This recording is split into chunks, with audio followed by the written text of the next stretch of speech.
Welcome to episode 13 of Riff and Chips. I'm your host, Phil Vernon, and today our guest is Maddie Caffrey, guitarist in chaotic Atlanta mathcore merchants, the Callous Daoboys. The Callous Daoboys burst onto the scene in 2016 with their explosive energy and intricate musicianship.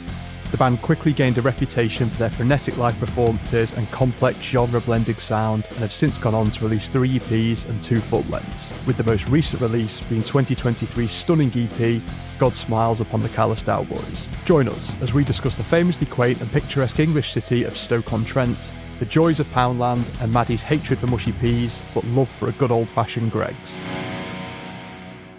Maddie, welcome to Riff and Chips. Hi, thank you for having me. You're officially the first international guest that we've had on the pod. I hope that makes you feel special. Yes, very special. I looked through the other guests and I was like, oh, I'm not British. Oh, no, it's going to be a good spin on it, I think. I'm excited. And you're speaking to me today from Georgia in the US today, is that right? Yeah, a little north of Atlanta is where we're from. Awesome. And how are things there at the moment? Good? Yeah, it's good. Weather's all over the place for typical Georgia, but it's starting to get like crazy hot here. But I spent the winter in Finland and the UK and stuff, so like I'm kind of happy to be in the heat. Yeah, I bet. I was going to say it's getting crazy hot here too, but it's 23 degrees today. Obviously, that probably means nothing to you. Although seeing that, European temperatures. But yeah, not all that hot, but hot for me. Yeah. We always start by asking how our guests first got into heavy music. Mm-hmm. So how did you first get into heavy music? I think I've been like a lifelong like mall emo and pop punk like Hot Topic type of kid. Mm-hmm. That was like, I really didn't like heavy stuff for the longest time. Like I think the heaviest band that I liked when I was maybe a teenager was like At the Drive-In, and they're not like that heavy. Yeah. I get like they're a post-hardcore band. Yeah. And like they hardly have any like screaming in them. And I really kind of rejected a lot of like hardcore, metalcore, deathcore stuff when I was a teenager. And me and my old bandmate, we used to have, Carson, the vocalist of my band, him and I used to have an emo band together. Yeah. That was how we started making music together, was doing that.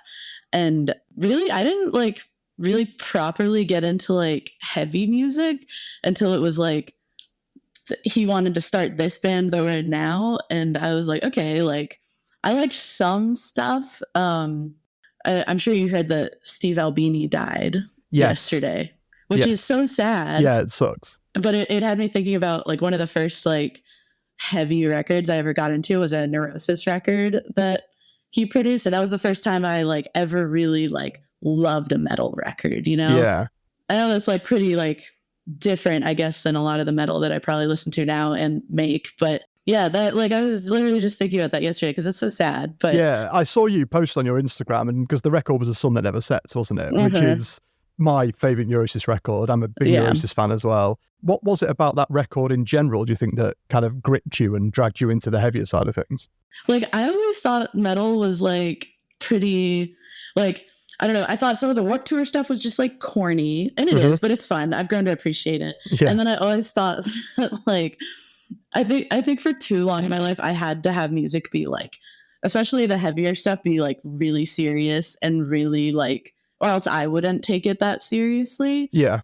I don't know. And like, I thought like thrash metal, which I still have like a pretty like relationship with. Like, I always thought that was like really corny and played out and just like noodly for the sake of it. I'm like, okay, that's great. You're doing like, but like, did I remember it? No, like that. So listening to Neurosis, I don't know. There's like some really meditative parts of their music. There's some really just like slow and just serious parts. And it's really just like artistic. And like sometimes as I've now gotten really into heavy music, that's not like always what I look for all the time. I still like have an appreciation for it. But like, I think that was the first time that I was like, oh, metal can be this really like high art form. It can be like really conceptual and very like serious, but not in trying to like be a scary type of way. And those Neurosis records just feel like there's just so much thought put into them. They feel like listening to, like, I love lots of like, I'm a huge Earth fan too. Okay, yeah. I'm like a diehard Earth fan, and like I love the post metal type thing. It feels like listening to like orchestral music. Yeah, I totally get that. With guitars, you know what I mean? A sun that never sets. I think one of the big things, especially that gripped me for that, and again, I say got into them a bit later. I was probably quite young, as in obviously they hadn't not long. It's not like they'd not long been going. You know, we're talking. What was that record? 2000, early 2000s, 2001. Yeah. So I probably heard that around when it came out, and I think it's because a friend of mine's band was kind of being compared to them in like reviews. It was like, oh, they sound like Neurosis and Will Haven, and you know, and like, so I was like, oh, I need to check this band out. Like, I like my friend's band, and I think that was the first record I listened to. And I think, like, say, that whole start of the record, you have that real moody. Erode is it the first track, and then you have The Tide. And obviously, it just starts off so slow and so gentle. And when it does kick in, it's huge. Yeah. They could really, like, make a build like that. And it just, it feels like you're sitting listening to, like, an orchestra piece, whatever, you know? Yeah. I mean, post-metal, yeah. I mean, it's huge for me. Isis, a huge band for me. Especially, obviously, Oceanic. Panopticon, I think, was probably my favourite. I know a lot of people prefer Oceanic. It's hard to put anything between the two. They're both incredible. Yeah. Well, going back to growing up, how was your kind of local scene near you? Did you have to travel into Atlanta for shows, or did you get many like local shows? Or I didn't participate a ton when I was like younger. I mean, I guess once I get into like being a late teenager, but what's funny is like Atlanta, especially kind of in my day, there was kind of a suburban scene, if that makes sense.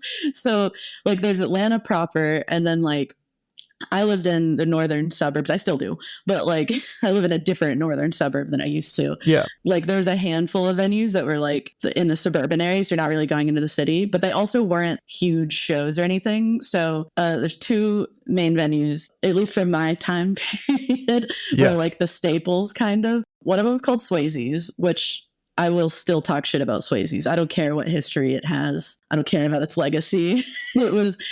It was a venue in Marietta, Georgia, which was like maybe a couple towns over from where I grew up. Okay. When I was in high school, one of my best friends, his older brother was in a band with a bunch of other guys from our high school. They would like be the local band on like a Swayze's bill and be like, you know, 5 post-hardcore, metalcore, Warped Tour core type bands, like all in a bill together. There would be maybe 20 people that would show up. Amazing. They took me to a couple of those shows when I was in high school, and literally I was like, it would be my friend's older brother driving, my friend in the front seat, me in the back seat, and then the drum kit that his older brother's band needed to take to the gig that night, like all like crammed into like probably a 1999 Toyota Corolla. Like it still happens to my wife now. You know, if she comes to a show with us and we're taking backline or whatever, it's like you're gonna have to have a guitar on your lap or something. That's how this is done, you know. That's how it's made. But I remember I went to like a couple of shows with them, and when I was in high school, and I remember being like, oh, like this is cool, I'm gonna hang out with like dudes in bands, I'm gonna hang out with musicians. I didn't know how to play music until I was just graduating high school. Okay. But like, and then like go see the show, and it's like totally just wipes the veneer off of it. I was like, oh, this is like local music's kind of lame sometimes. And that's what makes it fun. Like, I don't know, at that point I'd only been to like 500 capacity shows, like actual like touring bands. I hadn't ever like seen DIY shit, and then you know I'm taken to the shows like that. And then the other venue that's in my hometown of Cumming, Georgia, was called His Rock. I know all about that town, and you probably know why. We'll come to it later on. Oh, no, that's where I grew up. And when Carson and I started our old band, we had a practice space that was like located there as well. And then there was a small venue there called His Rock that it was like a little record store. It was clearly just Bob Johnson, the guy who ran it. He just passed away recently, which was really sad because he like Cumming isn't like a cool place or anything. Like, it's a regular suburban town. And he like made this little record store, gave bands a place to come and do stuff. And like literally most of those shows had like 20 kids that would show up. But like for those 20 kids, and they didn't have a chance to like go into the city and do stuff and see stuff, like it meant a lot to them. Yeah, that's you know? really cool. Yeah. It was also Christian, I guess, because it was called His Rock. Like, I mean, he was Christian, but I think he was also kind of doing that thing where you're labeling things as Christian, so that way parents would feel okay letting their teenagers like hang out there in the evenings. But yeah, Swayze's and his rock were like my intros to DIY and local music and stuff. What were the first UK bands that appeared on your radar? Was that when you started touring with them, or before that, did any sort of like grab your attention? They're kind of like our peers now, I guess, but like Rollo Tomasi and Ithaca are like probably the ones that come to mind. Like I still haven't had a chance to see Ithaca, which has me gutted because I was into them like right when their first record came out. I've been listening to them for years and I haven't had a chance to see them because the one time that they toured in the States and they were in Atlanta, we were booked on something else a few states over. Always the way. I know. We're on the same stage at Download Fest this year, which is coming up soon. And I'm very excited that we finally get to see and meet them. And Rollo Tomasi, I think they have their place in like the Legends of Mathcore type thing. And I got into them for a while and then it like really cool. We've toured with them twice and James, their keyboardist, vocalist, whatever, he's our booking agent for stuff over there. So now it's like, they're just homies now and stuff. But I'm trying to think, I like never realized that a band is British until sometime later, I guess. Like I'm trying, like obviously I was listening to bands that are British like when I was in high school. I can't remember off the top of my head exactly or whatever. Like besides like obvious stuff like Bring Me the Horizon or whatever, you know? Yeah. We'll start moving on to the Callous Daoboys. So you come from a long line of successful Georgian bands. So, Norma Jean, The Chariot, Baroness, Mastodon. Let's not forget Seven Dust and Stuck Mojo. Okay, I didn't know Seven Dust was from Atlanta. According to Wikipedia. That's awesome. I didn't know where they were from off the top of my head. No. Callous Daoboys, like you said, you originally started it with Carson after being previously in kind of like an emo band together. Yeah. Were there any particular influences or drivers for kind of starting Daoboys over what you were doing before? Yeah, I think like you're saying, Norma Jean and the Chariot, this is obvious influence and whatnot. We kind of, mostly in the fact that like, not even trying to like steal any total musical ideas. We obviously do, but like just watching videos of those bands and just how crazy they were. That's what we like going into Daoboys. We really were not super concerned about the musicality of things, like maybe from the beginning, which you can tell if you listen to like stuff. Everyone's first record's the same. Yeah. I mean, I'm still proud of it, but they're not like stacked up to what we do now. But yeah, our main concern was just like we wanted the show to be as big and as crazy as possible, but within our means. And I think we were writing songs that were trying to do that. But there's a long line of really cool heavy music that comes from Atlanta and Georgia. And like, I think early days also we were kind of like I said, like the Neurosis influence, the kind of the post-metal sludge metal thing, whatever. Like it's poorly attempted, but like in our early days, we were really trying to do like those really sludgy, slow breakdown. Yeah, there was definitely like big, like riffier, if that makes sense. It's not like there's not riffs in the new record, but there's in the, I can say what you mean by that low tune kind of more sludgy stuff for sure.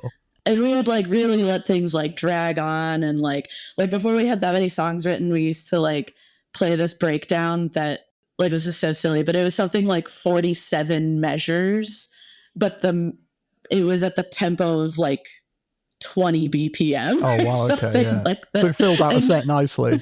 Yeah, so it was literally just like, and we'd switch, a couple of us would switch instruments, and like if the vibes were right, I would usually hand my guitar off to somebody in the audience, and then I would do the thing where I'm like fucking with pedals. This is like when we're playing like super DIY shows, but we had a lot of fun doing that back in the day. But yeah, we definitely like would pull from some of those influences. Those are all, great bands, whatnot, you know what I mean? Of course they are, yeah. Legends around the world, really, for the right reasons. So you had a couple of early EPs, as we've mentioned. Then you had your 2 full lengths, so Die on Mars in 2019, Celebrity Therapist in 2022. So your most recent release was last year's ridiculously good God Smiles Upon the Callous Daoboys.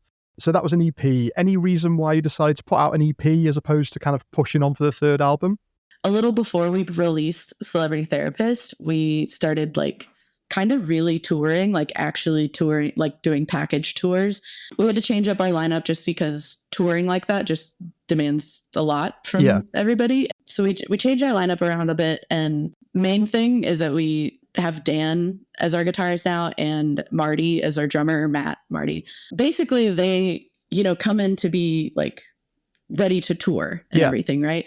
And we like did not hardly know Marty that well. We knew Dan pretty well because he's also from here and lived with Amber and I for a bit. And we worked really hard to become like a really good touring unit, and all of us like just really bonded and really made a connection like with each other as like a 6-piece. This is the Callous Daoboys. I think we opted to do an EP because we were kind of like, we wanted to kind of test the waters with working with the two of them and just seeing like what, because this was the first time we had like a really major lineup change.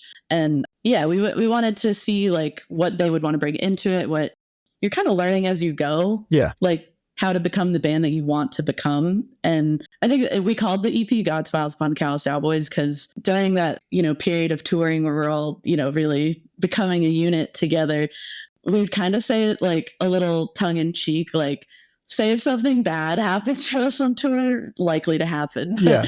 Like the second it turns around, or like the second you get a win or something just goes better than the way you were expecting it to go, we would just kind of like a little sarcastically be like, God smiles upon the Callous Daoboys. Yeah. Whether that was like we fixed a flat tire in time to make it to our show when we thought we wouldn't, or like somebody gave us free weed at the merch table. It was always like, so yeah, that was why we named it that. And we also wanted to, I feel like we tested some different things with that EP. Waco Jesus is not quite a pop song, but like has a little bit more of a traditional structure. Yeah. Which was super different for us. And we wanted to be able to kind of like test that out, see if we liked it, see if we liked the reaction of it before, doing that on a full-length record. Full recorded 10 of them, yeah. Yeah, exactly. Because like, Desire Shroud of Turin is also in like a different tuning than we had ever played before, which like, not that that's like the biggest risk in the world, but it's just, I think the idea of it being an EP was just kind of like a little less pressure, a little more freeing, and a little more, we could just focus on a couple of things and see what we want out of it, see what directions we feel like taking with it, EPs are perfect for that. Like you're saying, especially it sounds like they're all really good reasons that you listed there for putting one out. And, the other thing on top of that is, it keeps your name out there. You've got something else to push. Yeah. People listen to an album and then a week later a new album's come out and you kind of get pushed to one side. And as much as you might make something good that people might keep returning to, 2 or 3 years between albums on a cycle, unless you're touring relentlessly, it's quite easy to disappear back into the shadows a bit. Yeah. So just having something that you can just release pretty quickly after a previous record, just be like, we are still here. For sure. Is never a bad thing, I don't think. You've been lucky enough to tour with some great bands over the years. We've already mentioned like Rollo Tomasi there, Protest the Hero last year in North America, another favourite band of mine. Quite recently this year, you did a big tour of Europe with Tesseract and Unprocessed were on that tour as well, right? Yeah. Yeah. So are there any major differences when it comes to kind of shows in Europe compared to the States? I'd say so, even though our touring in Europe has been like super different than touring in the States, I guess. So like now I can tour in the States in my sleep. Like I don't think about it. I don't get stressed anymore. Like every bad thing that can happen to me touring in the States has already happened and I know how to deal with it. Yeah. And yeah. like, and we played basements and we played theaters, like done it. Don't have to think about it, whatever. Touring in Europe definitely feels like we're kind of set back a couple years, if that makes sense. Which like, obviously, because we, like don't have, hold on one moment. Someone is ringing my doorbell. Whilst Maddie pops to get the door, I can remind you about our partnership with UK-based distro site 783punks.com. Head over to 783punx.com and use code RIFFandCHIPS at the checkout for 10% off everything in store.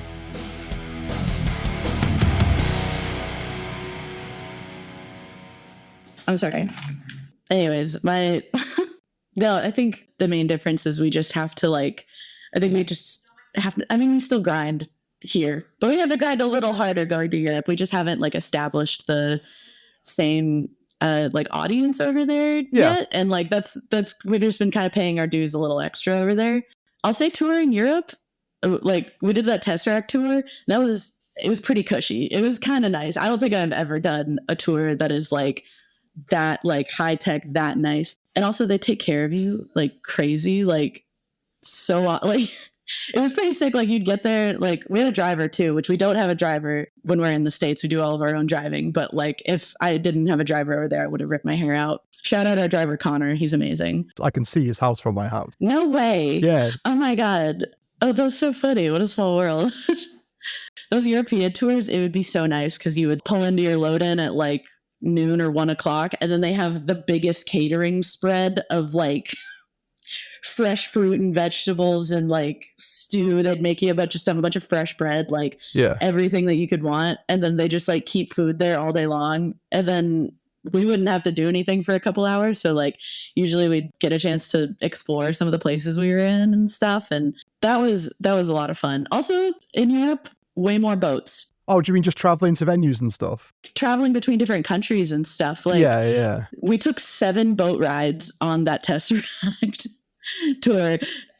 In America, like no boats. You don't take one boat going anywhere. Like, yeah, especially when you're going from places like Denmark, Norway, Sweden, you know, all those sorts of places. Yeah, because I mean, I guess the venues on that Tesseract tour were pretty big venues, I assume. Yeah, they were like, I think on like the smallest venue on that whole tour might have been like 750, 800 cap. Yeah. And at that, it was like packed to the brim, you know? Yeah. The ones in the UK were like 2,500, 3,000 capacity. I think they played, I think it was the Forum in Kentish Town in London, I think. And then was it maybe the Ritz in Manchester? Yes. Yeah. The Ritz is great. It was all like O2 venues. Yeah. I think. Good sized venues, yeah.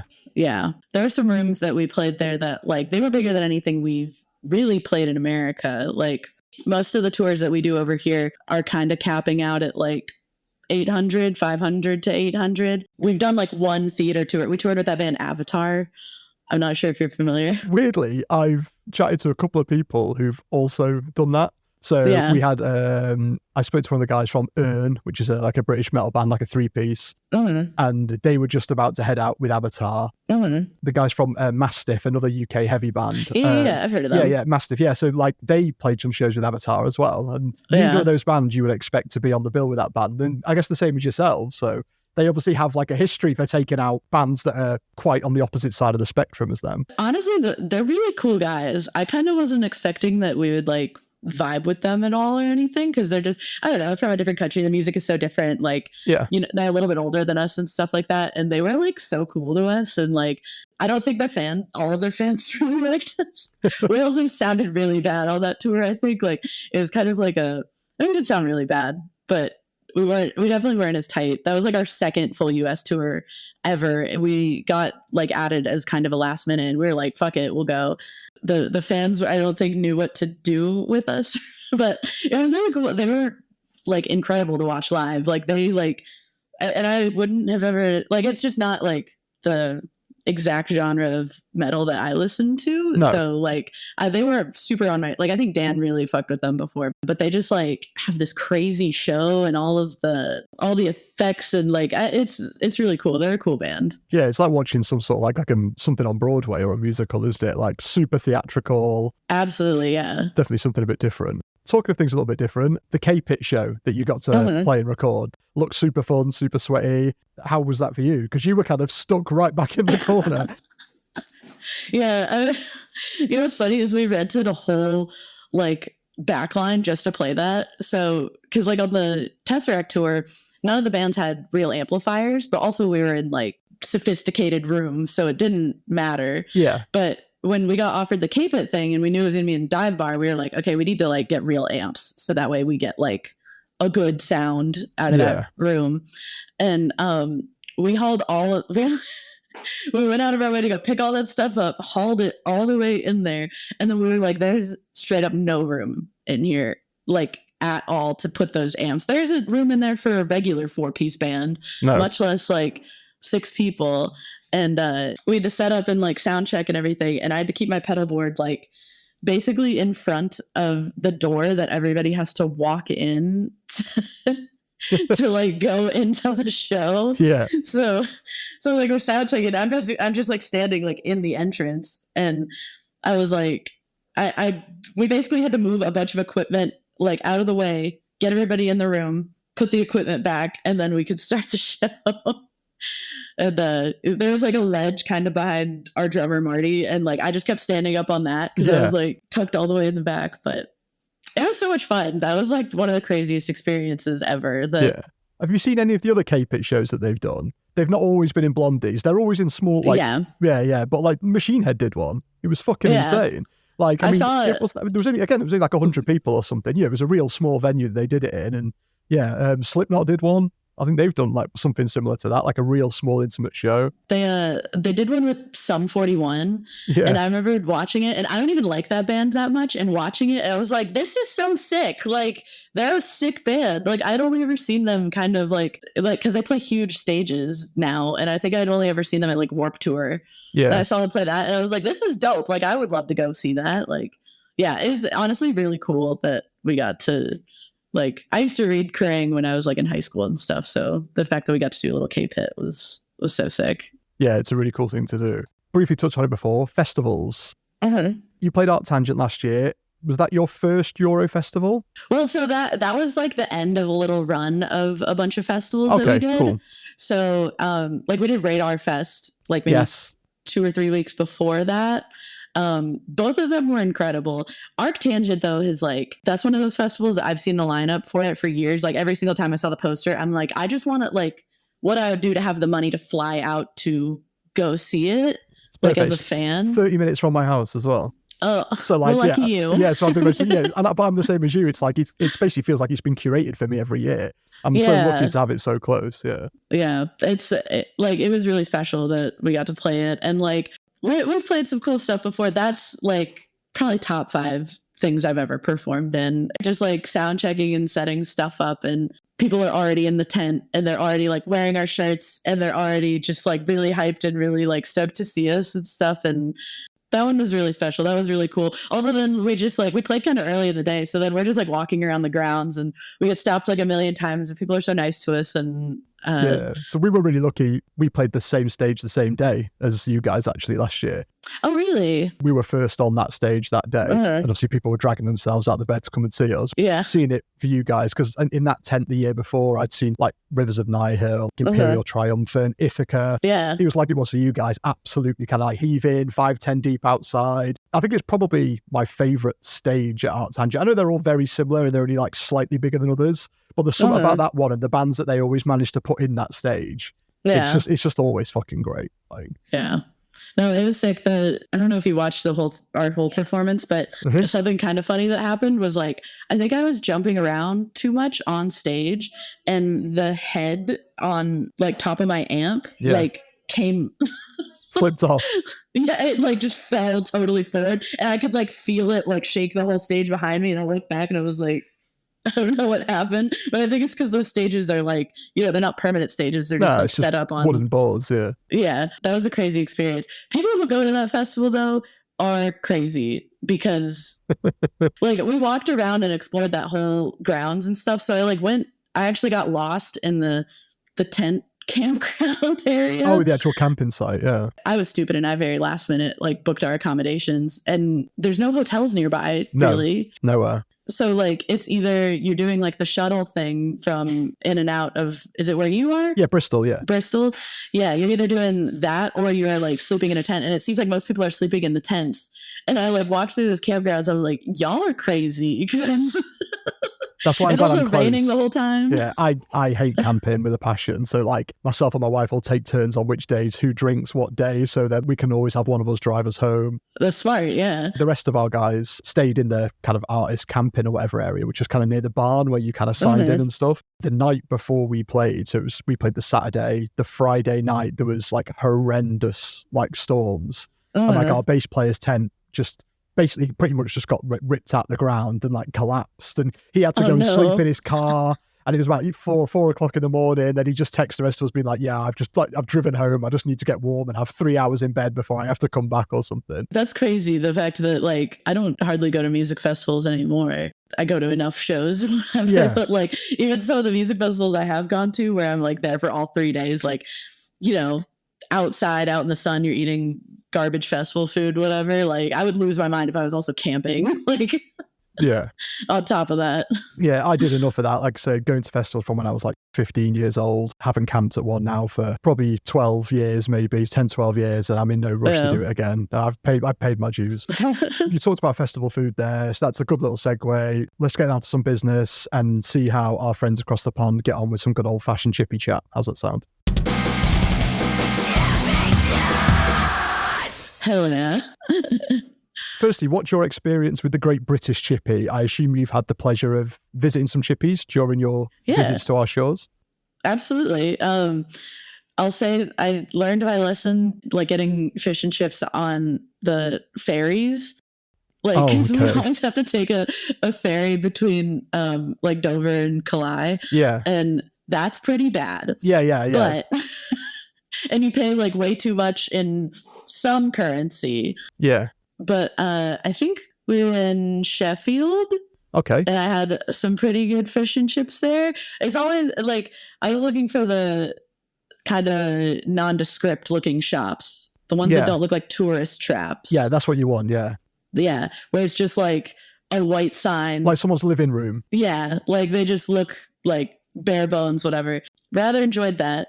I gotta get it next time we're there. But I saw on the menu a chip buddy. Yeah. It's just a sandwich with fries in it. Yeah, it's just pure carbs. It's just chips on bread, a big bread roll with just loads of chips on it. Loads of salt and vinegar. Awesome. It makes the bread go all soft, soaks it all up. It's perfect. Yeah, absolutely. Can you remember what your order was from the chippy in Sheffield? Oh, I think like just very basic, just fish and chips. Just the regular fish and chips. I do like the salt and vinegar. I think we got the whatever the curry sauces a couple of times. Yeah. I could kind of take it or leave it. I'll say I have a hot take about mushy peas. Oh, okay. Let's go. I hate them. Oh, you don't like them? No, I think it looks like baby barf, and I don't want to eat it. I think it's like that one. I don't totally get it. I could get on board with beans on toast. Yeah, but y'all have lost me at mushy peas. Mushy peas. Oh, that's fair enough. It's good that you went. So I assume if that was in Sheffield. So can you remember where you were playing? Were you playing at Corporation or somewhere? Yeah, we did 2 nights at Corporation. One of them was sold out. I think the other one was like a last minute addition because that one sold out. Yeah. And that was super fun because we did 2 nights at Corporation and then I think we played Radar the day after. Yes. Which is in Manchester. It is, yeah. Yeah. So basically the first couple of days were there because those places aren't like that far away from each other. They kind of are for relatively, I guess. But I was like, my plan was I got us an Airbnb that was basically like halfway between those at a beautiful town called Stoke-on-Trent. Oh. Right. I thought, right. The way you described it, and when you said beautiful, I thought you were going to describe like a lovely Peak District town somewhere on the Pennines, and then you went to Stoke. And I'm not going to lie, that was the last place I was expecting you to say. It was the cheapest Airbnb that I could find. That was like, I mean, I think it's still like probably an hour 15, hour 20 from Sheffield. Like it's not that close, but to us, like we're pretty used to just doing 3 hours of driving a day, like no matter what. So like we get there and our driver was like, this isn't close to there at all. And it was it's not between the two of them. It's kind of on the route to going to Manchester, but it's still like, it was still a good bit of driving. But like for us when we're here, like every day was 3 hours of driving. So we didn't have to drive over there. So I was like, I don't care.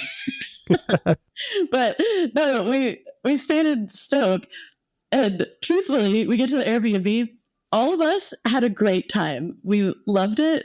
It was walking distance to a Greg's, which I love. Okay. It was also like in a nice little park. There's lots of cute little houses. There's another like nice little convenience store, all within walking distance. So we were all just like, and it seemed like safe and quiet and like everybody's kind of minding their business. A couple of days that we stayed there, people would be like, oh, where are you staying? And we told them and they're like cringing at it. And I was like, all of us think this is so nice. Really sorry to anyone from Stoke, but they'll know what we're talking about. Yeah, that's funny. I'm glad you had a great time. And the main thing was, like you say, you were kind of close to Greg's. What's your Greg's order? The chicken bake. Okay.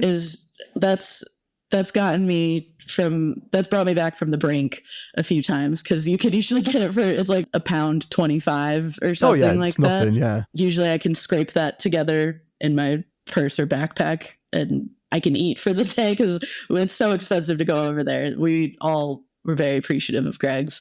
I like the little pizza slices that they do. Yeah. And the pink donut. That's pretty much my regular order, is I'll get the chicken bacon, a pink donut. I mean, yeah, it's a solid order. You can't really go wrong.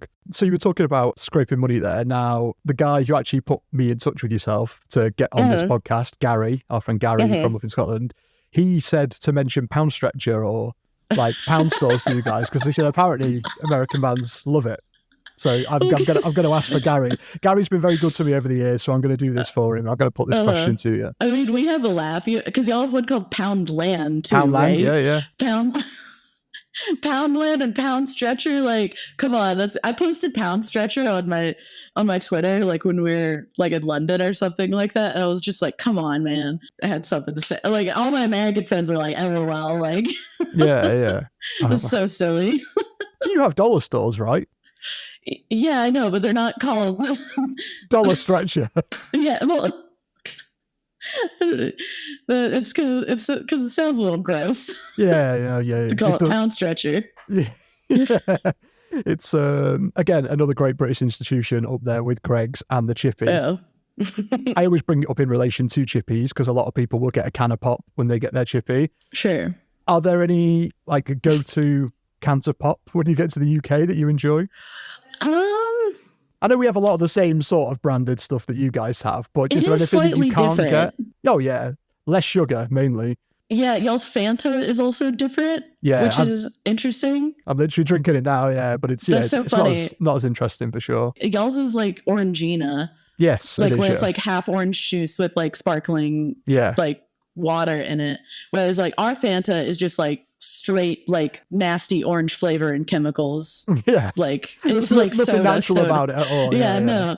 I mean, we're from Atlanta, so we're all Coke heads. Yeah. Like I'm a Coca-Cola loyalist, but I think the funniest thing that we do when we go over there is that if the energy drinks are different. Right. Okay. Which like there's a bunch of different ones in Europe, but like I drink like Red Bull and Monster, just like too much, like a concerning amount. But yeah, when we went to the UK, I can't remember who it is, but like they make Monster cans over there that are for like Formula One race car drivers. Yeah. And like obviously that doesn't translate over here, but I was like, oh, that's like putting a NASCAR driver on the energy drink. Yeah. And I'm like, that's the most white trash shit ever.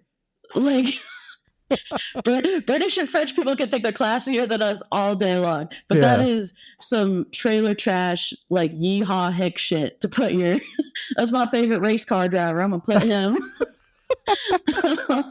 all the energy drink soda can. Like that is when you go to especially if you go to like a motorway service station and you go to the you go to the WH Smiths in the motorway services. Yes. And you go and grab a drink or whatever, and obviously, you know, driving up and down, we all do it on a journey. It blows my mind how many different energy drinks they have in there nowadays. There'll be like 20 different monsters, then there'll be like the same amount of different Relentless, and then there's Rain, and then there's, I can't remember, there's fucking loads. There's so many, and it just blows my mind. I don't know, I guess everyone's kind of like loyal to their brand, but yeah, I see you've enjoyed on the past some of the, like the kind of the Tesco and the supermarket own brand ones, like Blue Spark and Blue Charge and stuff. Yeah, you were saying that, and it made me think of how that's the only thing we put on our rider is Red Bull. All right. And it's usually pretty easy because most clubs keep Red Bull in their bars, so like they usually don't have to like go that far to find it.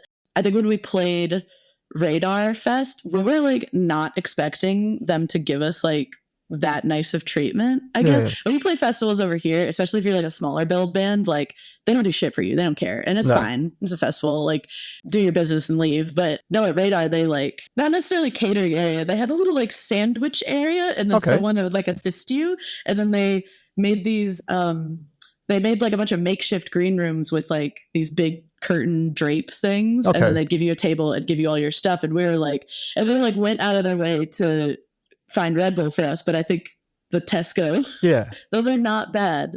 those are pretty spot on to Red Bull. Like in a blind taste test, you probably wouldn't be able to tell the difference. Yeah, a lot of clubs will serve them because they probably get much more of a markup on them. Yeah, if you go to a club and you're buying a vodka Red Bull and it's like £12 or something, you're definitely getting a can of like Blue Spark that costs 39p or something like that. 100%. Yeah, for sure. Now, let's go back to, I'm sure you'll know this, why I know the town of Cumming. Do you know why? Do you know why I'm aware of that town? No. Oh, maybe not then. Is it because it gets a free membership to some services? No, but... Oh. As I always do for these episodes, I was doing my research. Mm-hmm. In Cumming, there is a traditional British chippy called Wright's Fish and Chips. Really? This is when you mentioned it, and when I said before, and you laughed, I thought that's why you thought I'd know about it. So, honestly, I looked this shit up, so it's called Wright's, kind of like, like Orville and Wilbur Wright, like the surname. Sure. Wright's Fish and Chips claims to be a traditional British-style chippy. I was going to ask if you've been. You didn't even know it existed. Now, looking at the pictures, it looks pretty fucking good. Like proper traditional like cod and chips. They do everything you'd expect. The battered sausages, gravy, like chippy curry sauce, your nemesis mushy peas. I'll have to try that out. I live in like a totally different suburb now, so I like never go over there. I just go between my town and Atlanta. I will absolutely make a hike over to Cumming again sometime, and I'll check that out. That's so funny. Yeah, it's there. Let's just have a look, because obviously you know the town. So let me have a look at what street it's on. So it is on Vision Drive. Oh, okay. It's near Central Forsyth High School. I went to West Forsyth High School. That was like one of our rivals. They're basically in the same town, but they're like a football rivalry, whatever. But that's so interesting. Yeah, and it's kind of near like downtown Cumming and whatnot. That's so funny.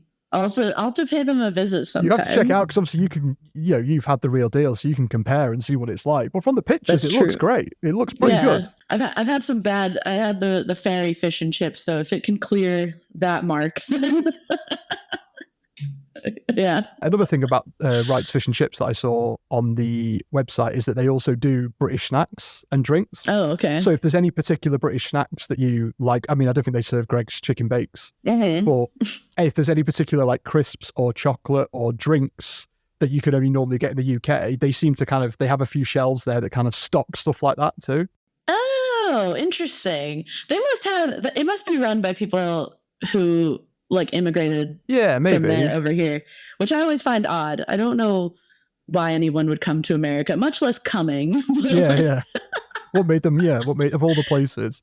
I meet British people here all the time, and I'm like, you must have some really well-paying job if you gave up living in the UK to be over here. Grass is always greener, I suppose. That's true. But yeah, you can check it out. You can report back on the fish and chips. You can pick yourself up some snacks.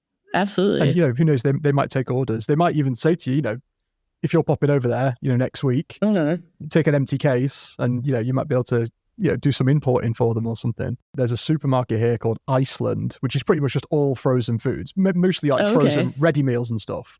But you can get frozen branded Greg's stuff in there. So you can get like the chicken slices and take them home and cook them yourself in the oven. That's cool. Yeah. That takes away the little ritual of going in there. I mean, that's true. Talking to like a nice little old granny lady or whoever is taking you over to Greg's. Right, Maddie, this next section is the section where we give you the opportunity to tell us what's coming up over the rest of the year for the Callous Daoboys. So we call this section...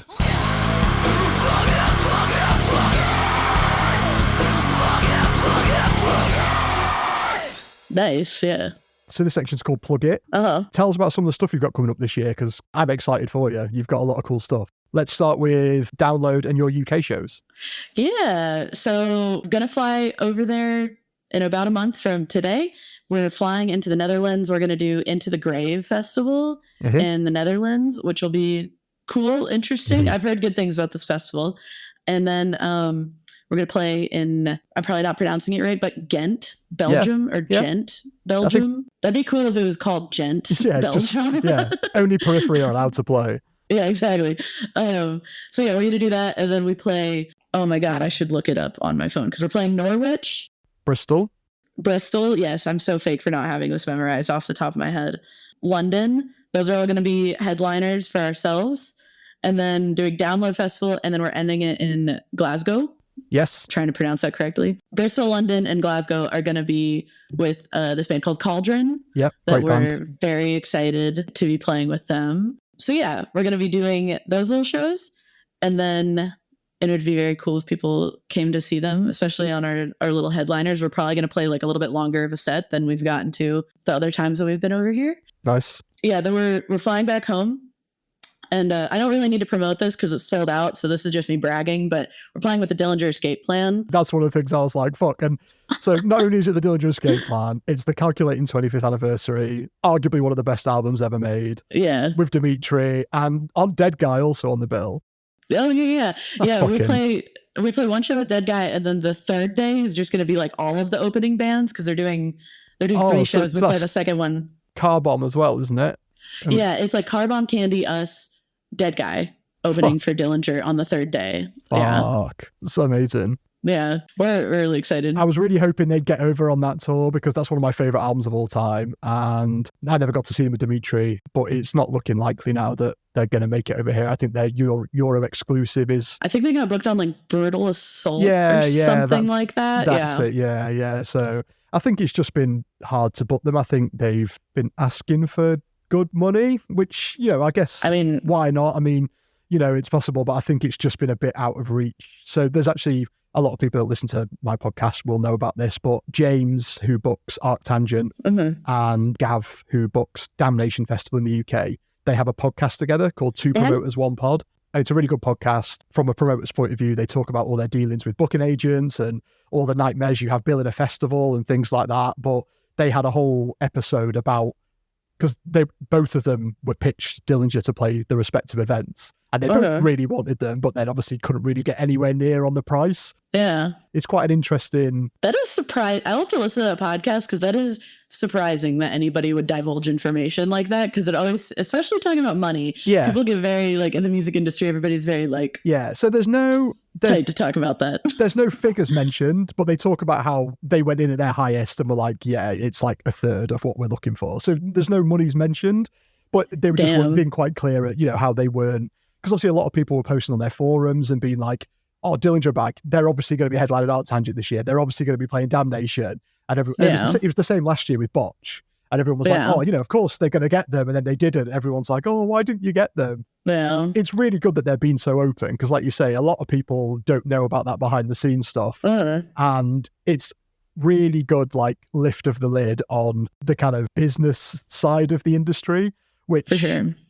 If you're in a band yourself and you've kind of dealt with it, is kind of fascinating as well. But I think it's also to a fan who has no idea about some of the stuff that goes on behind the scenes. So yeah, really recommend checking that podcast out. Also very disappointed I don't get to see Dillinger Escape Plan. I'm sure one day, maybe give it some time. Somebody will figure it out. Yeah. Getting them over here. Who knows? It could happen. Like I say, Botch didn't do the festivals last year, not in the UK anyway, but then we got a headline tour out of them this year, so finally got the chance to see those.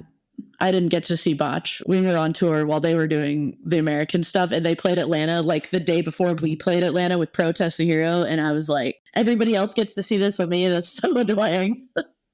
And then following that, you've got the big US tour with See You Space Cowboy, right? Yeah, we're gonna do Dillinger. We're playing a couple of small things in the Southeast. One of them hasn't been announced yet, and we're playing in a little town called Knoxville, Tennessee as well. We're headlining a small East Tennessee hardcore festival, which will be really cool. Nice. And then we're doing See You Space Cowboy.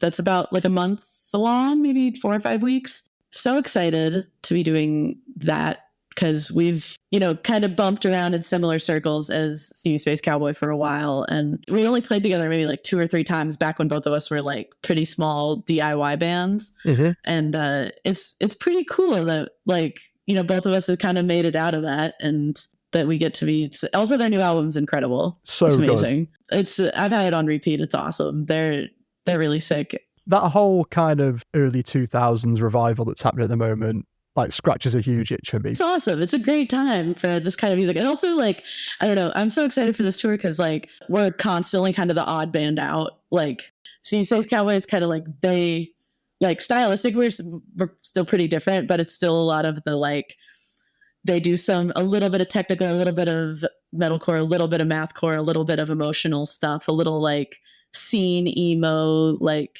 reminiscent things. So it's just like, it feels good that we're going to play this set, and it's like, we don't have to think super hard about like picking which songs are going to cater to this audience or not, you know?